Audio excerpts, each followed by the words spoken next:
Welcome to Small Aid.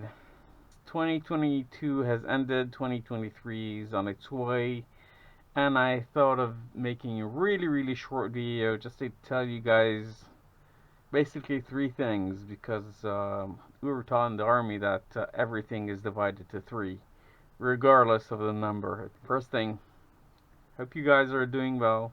COVID is going mad.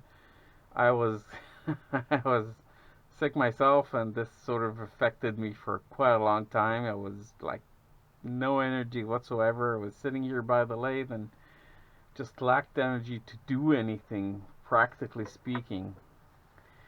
So, first of all, I wish you guys a wonderful year, good health, and just take care of yourselves. Second, we're going to have some changes in the channel. One change in the channel is going to be more blacksmithing content.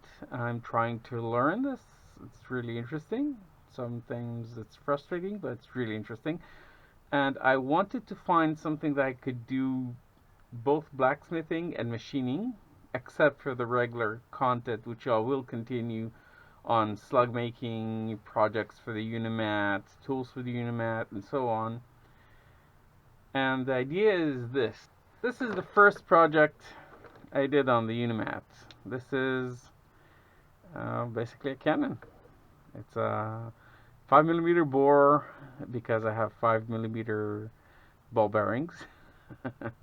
And yes, it works quite nicely. I will not be able to specify any details on how it works so nicely. But let's say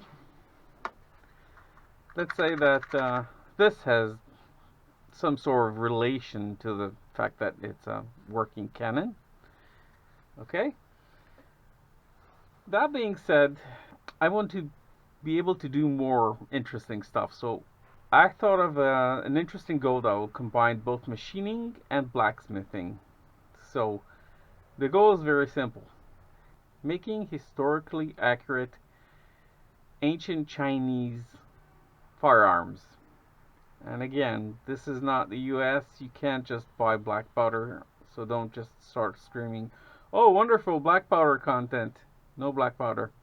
It's illegal to buy, it's impossible to buy, and it's illegal to make. Forget about it.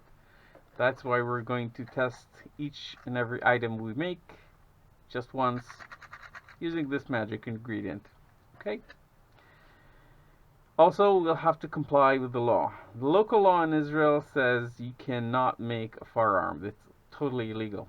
The way to overcome it is that if you have a firearm, which I don't, but we're going to make some, obviously, we have to make it inoperable. How do we do that? We have to slit it along the length. So in order to test these, what I'll do is I'll actually slit them along the length because it has to comply with the law. No buts about it, no complaints about it. Sorry about that, guys. I know you guys from the US are probably freaking out right now, but that's what we're going to make. We're going to make a fully functional firearm, slit it along the length before we test fire it. That's the fact. And then we're going to fill that slit with epoxy. So we cannot apply any sort of pressure there. So forget about live tests, shooting targets, and all that. Sorry, that's my way of getting out of 20 years in prison. Okay, that's life. But it's going to be interesting because we're going to start with very basic Chinese firearms and progress, hopefully, over time. I think it'll take me at least 4 to 5 years. But over time, I plan to get to flintlocks, which are fascinating in my point of view. And, well, we'll see what goes from there. So, this is the plan. I hope to start fairly shortly. I am still in the middle of reading the book I ordered. I'll be discussing it when we get to there. And we also have lots of fun content on the way, for example. And that's about it. So thanks for watching. Hope you enjoyed. I hope this channel is going to be still interesting for you guys as well. Have a sweet day. I'll be seeing you.